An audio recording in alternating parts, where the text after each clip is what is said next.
All right. Well, welcome back to another episode of Notable Perspectives. And we have the pleasure of being joined by Bri Buch, an access solutions lead at Notable that I've had the pleasure of knowing for the past couple of years. Bri, thank you so much for joining. Thanks, Muthu, for having me. Yeah, of course. And Bri has a really tremendous background that spans, having worked at Epic Systems in the electronic medical record space, having pursued advanced degrees at the London School of Economics and the University of Oxford, and have also worked in healthcare consulting, and more recently has become an expert in automation and the use of intelligent automation in healthcare workflows. So I'm really excited because I get to chat with Bri quite often and learn a tremendous amount from her, and excited to have you on the podcast as we dive into a variety of topics touching digital transformation, automation, and what health systems may be getting wrong when it comes to automating healthcare processes. So Bri, thank you for joining. And maybe to kick us off, would love for you to just tell us a little bit about yourself and how you got into this industry. Yeah, sure, Muthu. Thank you so much. And again, thank you for having me on the podcast. As you mentioned here at Notable, I lead our patient access and digital patient engagement work, specifically new solution development and solution adoption. And what this means is working with our partners in healthcare to identify and apply AI and automation work use cases to patient access challenges in healthcare. And I really got at this work from spending a lot of time in the patient access space. As you mentioned, previously working for a large EHR, implementing patient access workflows. And while there, I really got my first taste of what it looked like to apply AI analytics to the healthcare space.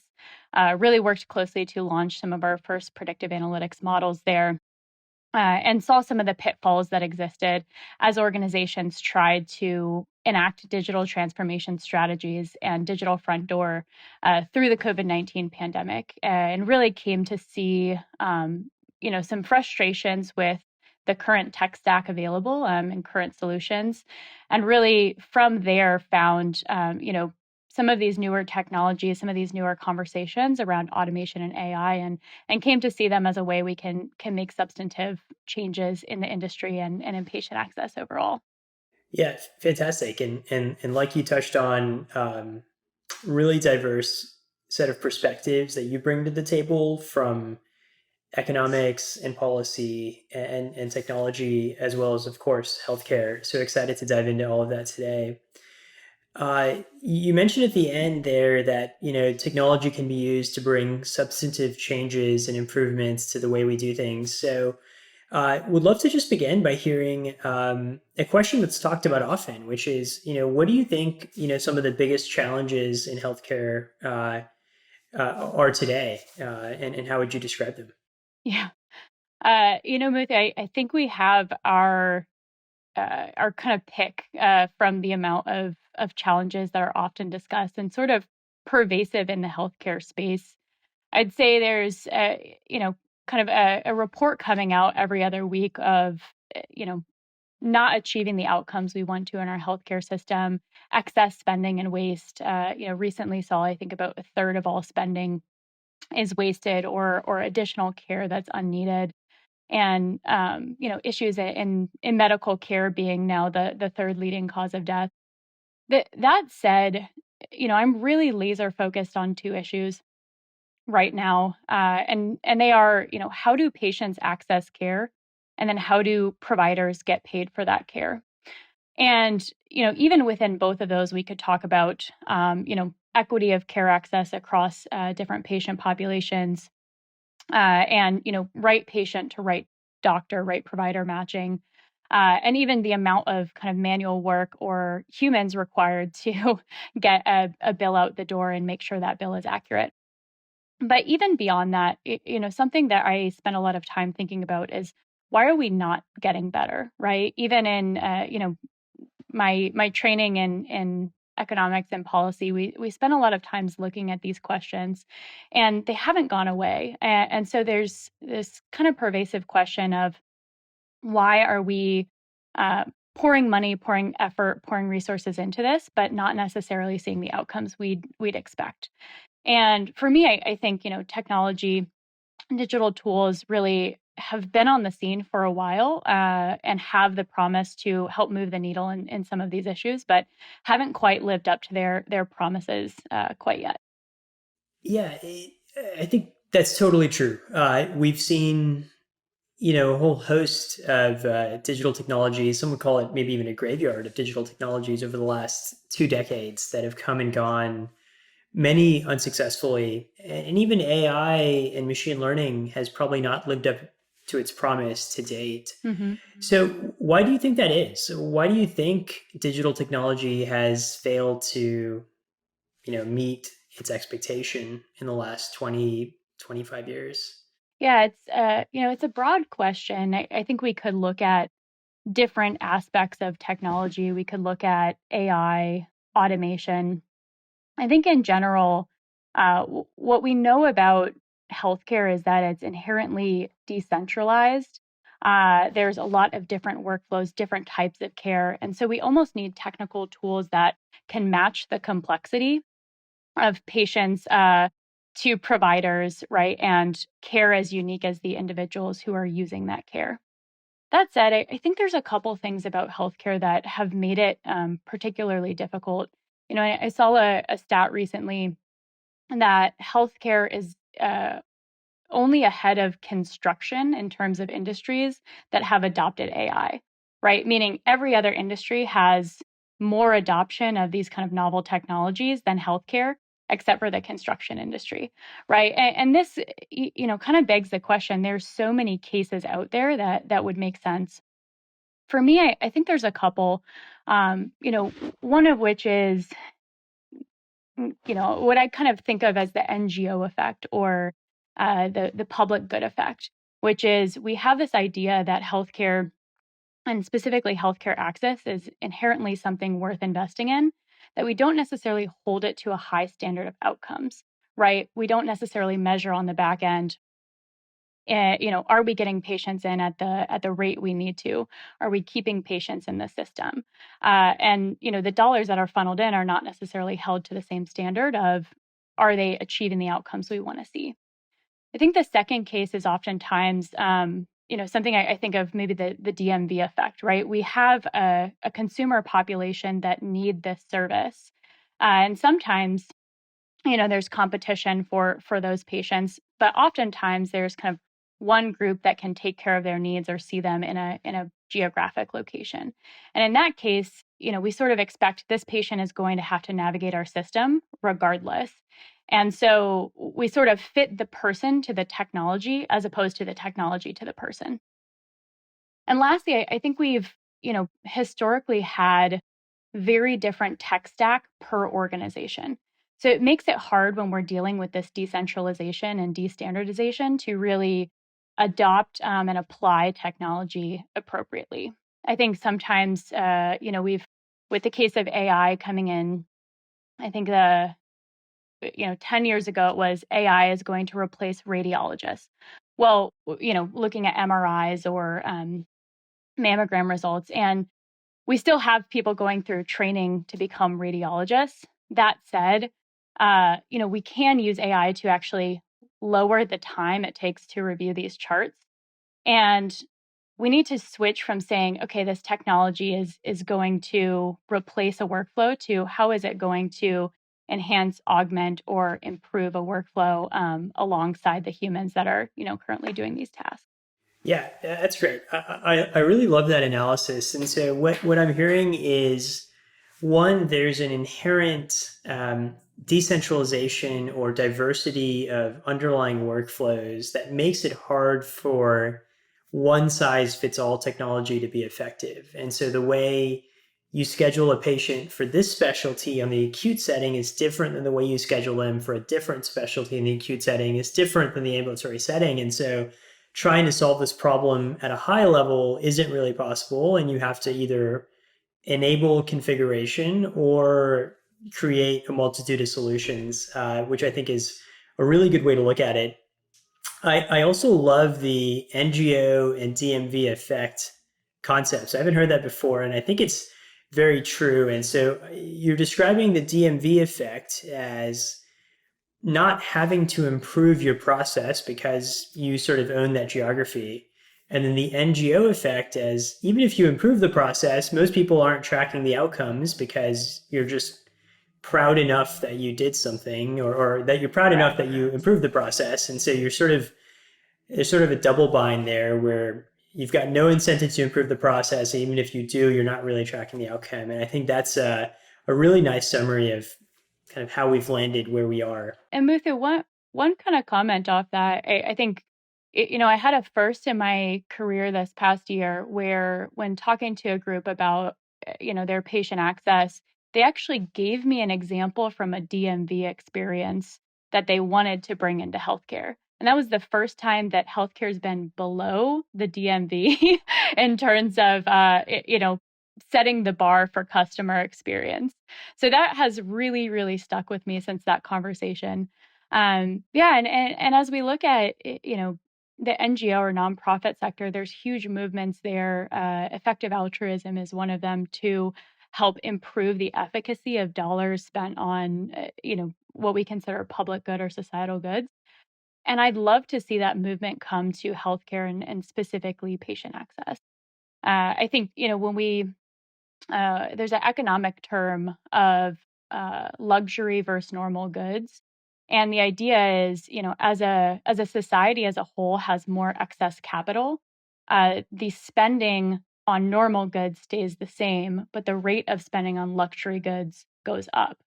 And there's a big analysis in the health econ field of healthcare actually as a luxury good, right? So as a society has more additional dollars, they will put it into healthcare spending without, again, really seeing that output. And so in some ways, we have to invert or reverse the way we think about that spending and also get much more serious about tracking those dollars.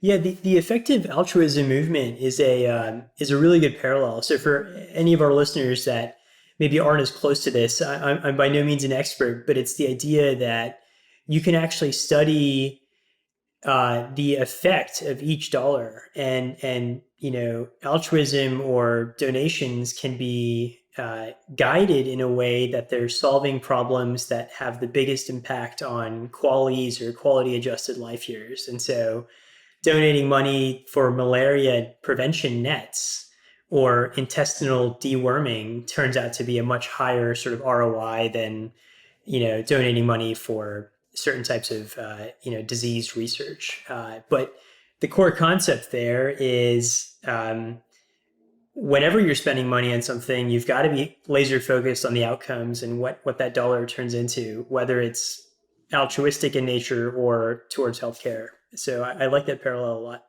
Yep. I was chatting with one of our product managers recently who had come from tech, was not from the healthcare space.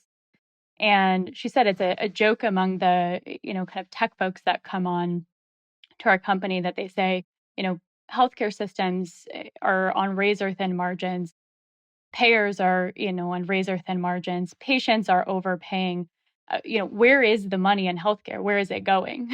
Right? At least in drug development, we know it's going to pharma. We know it's going to, the companies that are developing drugs, but we really can't find that in the healthcare space. And so, as we think about turning the corner or moving towards a new era of digital transformation, one of the technologies that I think has proven to be quite valuable is automation. And in your role, you get to work with a lot of healthcare organizations, big and small, you know, the most prestigious AMCs all the way to FQHCs in some of the smallest towns to help them implement automation technology. And I'm curious, what advice would you give to those organizations or other organizations looking at automation as a potential solution? Yeah, Muthu, I'm really glad you asked. I think there's, three things that come top of mind and really are general trends I see across organizations, regardless of size, shape, geography that they serve. And I think the first is, getting really clear on what problem the automation is intended to solve. And I remember this from, days I was working consulting with organizations on digital transformation, that oftentimes organizations will not have a close understanding of what their workflows look like day to day. There's sort of what it's supposed to look like and then what the realities of the ground are. And so one of the things we do, with both our partner organizations, prospective partners, is a process called health check. And in that process, we'll talk from everyone from, the executive teams to the teams that are checking in folks day to day and talking to the patients as they come in the door. And this is a really valuable process because we can get clear on, one, the internal processes that oftentimes organizations might not know, and two, what is the problem we're expecting to solve, and then what are the outcomes we're looking for. So again, really holding to those outcomes as we look to apply this technology, and really understanding where automation can fit in that workflow. So that's the first, is I'd say, what is the problem we're solving? I think the second I'd say is understanding that as organizations are evaluating, thinking about going into the space or maybe advancing into this space, that not all automation is created equal. I think there was a kind of V1 version of automation in healthcare, which was, almost looking for different pixels on the screen as part of scripts, oftentimes robotic process automation. And these types of workflows, are maybe just as brittle as some of the old technologies that we're looking to replace. And then there's a lot of different types of automation now, some that are backed by machine vision, computer vision, that are able to be flexible as screens change, as EHRs change, as technology changes. And it's important to know how to ask about and get into the differences between those different types of automation. That would be the second. And the third, I would say, that comes up a lot in the patient access realm is standardization as part of the process of implementing automation. And oftentimes we hear organizations, they'll say, I would love to implement this. I would love to work with you in this area, but I don't feel that I can until we've done some internal, rework or, centralization of our processes. And I would actually challenge that and say, oftentimes automation can be a great forcing function and source of, maybe a catalyst for a system to actually undergo some of that work to bring disparate groups back together. So in some, I'd say, know the problem you're trying to solve, know that not all automation is created equal, and look for, kind of V2, V3. And then know that some standardization as a part of the process is a good thing, and automation can be a forcing function for that. Yeah, that third point I think is quite key, which is if you wait for your process to be standardized before you engage in automation, you may be waiting a really long time. But if you Yep. use automation as that forcing function to move towards standardization, we've seen organizations move a lot faster. So that's a great point. I want to go to the first of those 3 points you mentioned, which is know what problem you're solving. And so as someone who works with hundreds of health systems to implement automation, what use cases do you see as the best place to start for automation? Where do you recommend people look first? Yeah.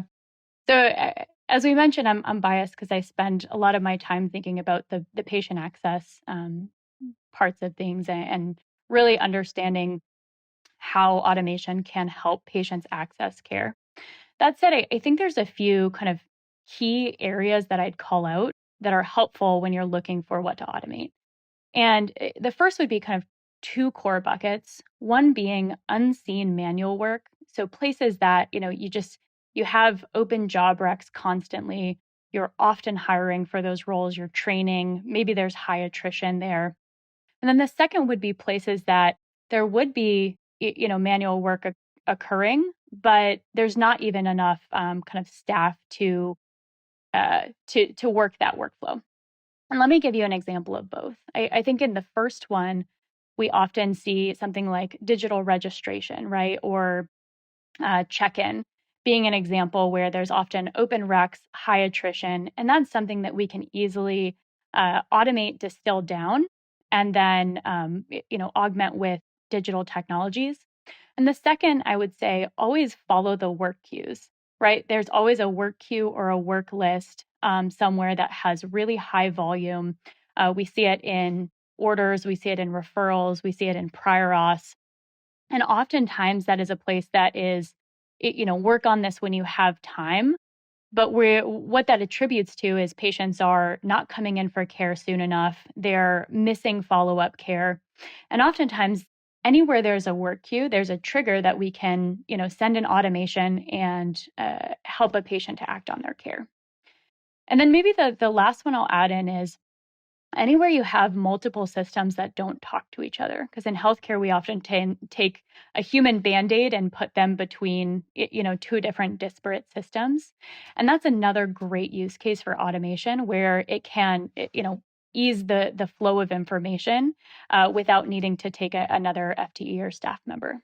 Yeah, that last point's interesting. We often say, healthcare uses humans as APIs often, where humans become the interface Yep. between two applications, which is, exactly maybe what not to do when trying to integrate between different software applications. The framework of seen work versus unseen is, I think, a really helpful one. I was actually at the doctor's office yesterday for my own physical, and there were more front desk staff than there were patients in the clinic. And so I've never seen a ratio like that before, but, still, I live in a very healthcare focused city, and still this idea that you've got a staff of front desk with so many people doing so much administrative work is pretty common. And I think highlights an opportunity for improvement there. Yeah. So that was helpful to understand where automation could add value or how to think about where to start. Maybe the flip side of that question, which is as you're guiding organizations through their automation journey, where do you see common pitfalls or mistakes that organizations make when it comes to implementing automation? Yeah, so Muthi, I'd actually like to answer this with a story from about a year and a half ago when I was on site with one of our partners that works with us to automate digital registration.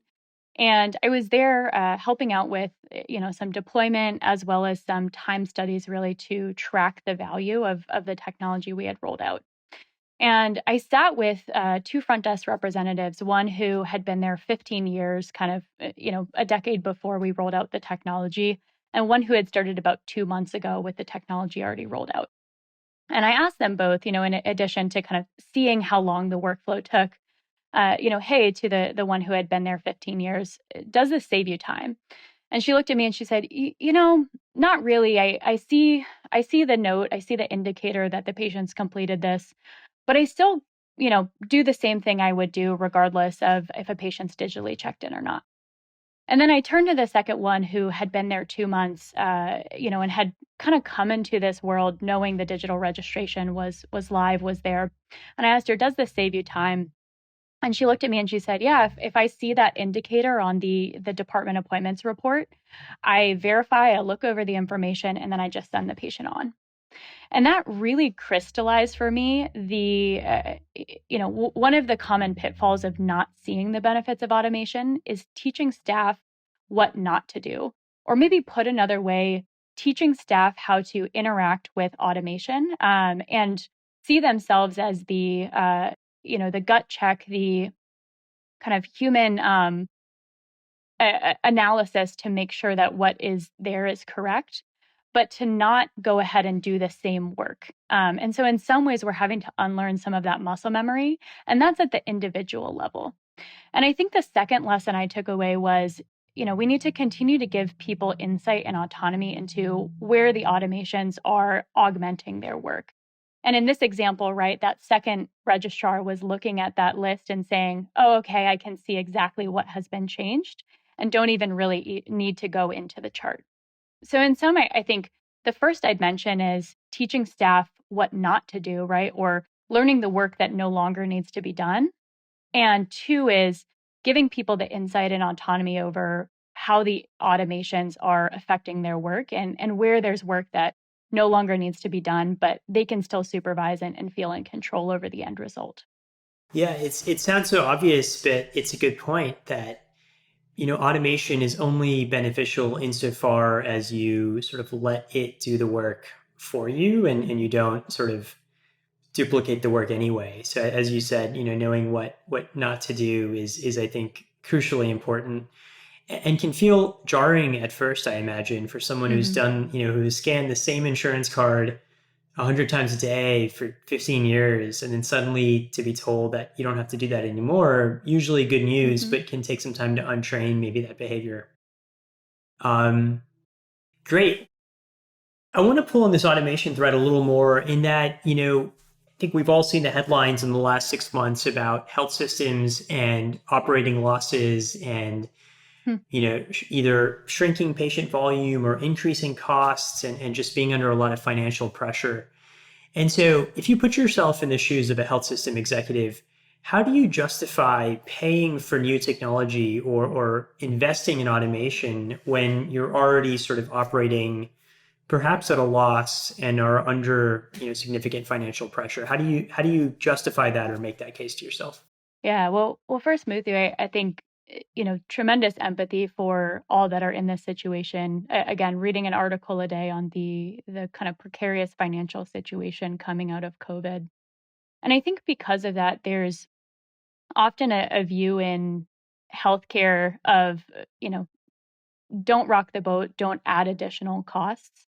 And it reminds me a little bit of a saying in tech. I think this came out of IBM in the computer age that you don't get fired for buying IBM. And the idea here was, if a CIO is implementing IBM as a technology, regardless of the outcomes, it's a safe bet.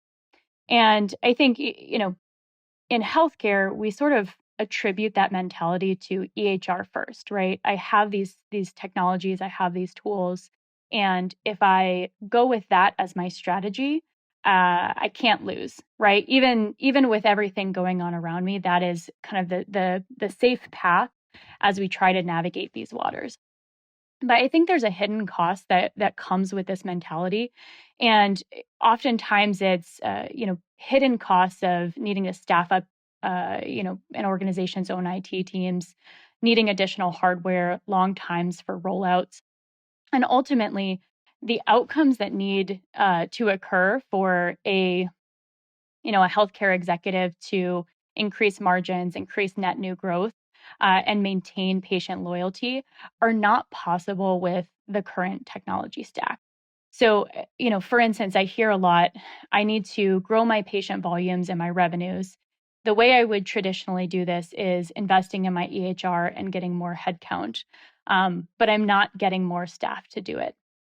And so I think that we need to have eh, eh, you know, understand that the path of least resistance is actually widening the gap, not closing it, and that investment is going to pay dividends. And I think maybe the last thing I'd say is that these kind of technologies are here to stay, and the successful ones will be the early adopters because a lot of the success is tailoring these right to your patient populations with your data, and in reality, that's going to uh, equate to a competitive edge for the future, maintaining that patient growth, maintaining patient loyalty over time, and really building towards a sustainable financial future. That makes sense. And your answer reminded me of, you were talking about how for so long the idea was just, maybe in healthcare not to get fired and sort of not to make a mistake. And it reminds me of this sort of concept of winners games and losers games, where Hmm. winners games are games that you have to demonstrate and utilize exceptional skill to win at, Hmm. whereas losers games are games in which uh, simply by not making any mistakes you can prevail. And so the US Open in tennis just ended, and for most people tennis is a losers game where just getting the ball over the net leads to a victory. But at the highest levels of Grand Slams, it becomes a winner's game where you have to really go for exceptional shots and winners to prevail. And it strikes me that we may be entering an era in which healthcare is becoming a winner's game. For so long, because of geographic moats, you probably could get by just by not making any catastrophic mistakes.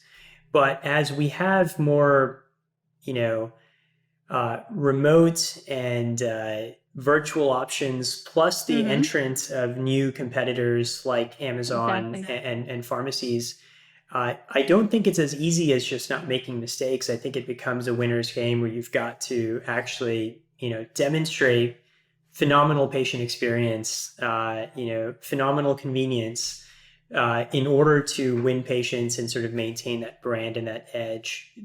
Do you agree with that? Is that a fair analysis in your mind? Yeah, I think that's a fair assessment, and I appreciate the quote of the book. That's "Extraordinary tennis for ordinary players" is one of my favorites. But I agree that in healthcare, with the entrance from consumer tech companies, with the consolidation going on across the U.S. And frankly, with the entrance for virtual, digital, remote monitoring care, this is going to increasingly become a game where you have to take risks and have to invest in new technology. One, to just close the gap of today's financial picture, but two, to ensure and lock in the future health and vitality of a health system. Yeah, it is a massive paradigm shift. I think that we're touching on, and to be determined how long it'll take for that to sort of fully take hold of healthcare becoming this sort of winner's game where you've got to take risks. But it Yeah. seems inevitable that it'll happen, and those who recognize that it is inevitable and act sooner will probably have a very different outcome in 10, 15 years than those who continue to treat healthcare like a game of just not making mistakes. So I think it'll be fascinating to watch. Along those lines, one maybe potential solution that a lot of health systems that we talk to turn to is their EHR and sort of view the Hmm. EHR as that life jacket, lifeboat to say, Yep. all of our technology hopes and dreams, we're going to, sort of, you know, uh, put on our EHR, our biggest technology Yep. purpose. And you've spent time working at an EHR company in the past. And so I'm curious, since you've seen both sides of it, what do you think of that approach of sort of depending on an EHR to be that sort of one-stop shop for all technology solution needs at a health system? And do you think there's times when health systems should stray away from their EMR when thinking about solving a problem? Yeah. Muthu, to answer that, I think, I have to go deep and think through the core competency of a tool, right? What is it designed to solve? What is it trying to solve for? And for the EHR, that primarily has been three things, right? It's a system of record, it's a practice management software, and it's a billing suite. And more today, the organizations I talk to have those three in one. But at the end of the day, that has primarily been the core competency for a system of record. And that's been true kind of, for the past 10 years and throughout my experience. But what a system of record is not is a system of action, right? And a system to actually act on information within that system of record. And what does it take to have a system of action? There's a level of data analytics needed, and then there's a level of, patient engagement, digital tools to actually make that happen. And that is an area for me where I think there's, probably an ability to have an outsized advantage looking outside of the EHR. And I'll tell you why. I think within other industries, we see this too. So, for instance, I use, let's look at fintech. I use USAA for my bank, and they are my kind of source of truth for money coming into my account, money going out of my account. But in 2018, USAA sent out a message saying, we understand there's other things you want to do with your financial data. We understand you want to manage, and get insights. You want financial management tools and you want data insights. And you also want the ability to send money back and forth to people, right? All of these things that exist in the financial ecosystem, but are not necessarily the core competency of my bank. And I, when I go to actually send money in and out of my account, I use Zelle. And I I think this is a good kind of parallel for healthcare, where I want USA to be the trustworthy repository for my money and my financial data, but I use these other tools to help me manage my, full financial picture and financial health. So I think that's a great example of where we could use a system of action on top of a system of record and apply that thinking to healthcare. And I was talking to my mom a few weeks ago when I was visiting with her, and an example of the kind of idiosyncrasies of trying to use an EHR for both. She's been with the same health system for 15 years, right? Uses her portal to manage a lot of lab results, different records, but received a paper letter telling her to schedule a mammogram by calling a number. And, I talk to her once a week and she says, I've taken care of everything else, but I still haven't scheduled that mammogram because, I have to call that number. It's hard to arrange in my day. And what we're actually doing when we try to use the EHR as our system of action is we're introducing friction into the patient experience, right? We're taking a tool with one core competency and trying to use it to accomplish a different goal. And in the case of my mom, what that does is, instead of her receiving an outreach, answering a few questions and scheduling her mammogram, there's now, 2, 3, 4 weeks of friction introduced into her actually going through, following through, and getting that follow-up care. So in sum, I think, we can look to other industries and see examples where a system of action is different from the system of record and it works quite well. And there's many examples of kind of follow-up care, outreach care, and healthcare that I think would be, better handled outside of the EHR. I like that analysis a lot, and I want to touch on one of the things you mentioned there around patient access, and so let's go a little deeper on that patient access question. The anecdote about your mother trying to schedule this mammogram in a very manual way, and so when you think about what should patient access look like in healthcare, everyone seems to know what the future should look like. I mean, you go to these big health tech conferences and people stand on stage and they describe, oh, you should be able to pull out your phone and click a few buttons and see a doctor just like you order food or book a flight. So we all know what the Right. answer is, but for some reason, it's very difficult to get there for most health systems. And so what do you think is standing in the way? And I know you touched on a little bit of this before, in terms of the decentralization and sort of the NGO and DMV effects, but specific to patient access, are there any barriers or roadblocks that you see us getting stuck in? Yeah, I think there's kind of three that are crystallized in my mind from talking to health systems all over the country and kind of studying this problem through different lenses. And the first that we've talked about is another kind of fundamental paradigm shift that the industry has to go through. And I think the current default, right, is if you need patient access, it's very reactive, right, as opposed to proactive. We just expect the patient will come to us and they will call in. And typically the call in is between the hours of 9 and 5, and maybe there's 10 minutes of hold time, right? There's kind of all these barriers and this friction. And I think what we need to do is invert this paradigm to say a patient only calls the health system for support when the system breaks. So how can we provide other tools so that the patient, they're only calling us as a last resort? And an industry I'd love to embody, probably don't hear this often, is the utilities companies, right? I don't call my utilities companies to maintain service every month. I don't call them to pay my bill. I only call if, the lights go off or something's, terribly wrong on my bill. And so I'd like to see healthcare get to that paradigm shift. And I think digital tools are part of the way to do that. I think the other two components are, understanding the people and the tools. And by the people, I mean, patient access does not just have one constituency. It has, multiple. It has patients, it has staff, it has providers, and it has healthcare organizations. Maybe you could count payers in there too. And when we've typically seen different groups come and try to reinvent or revolutionize this space, it's typically for one constituency at the expense of all the others. And so we really need to define and understand the user personas of everyone that patient access is touching.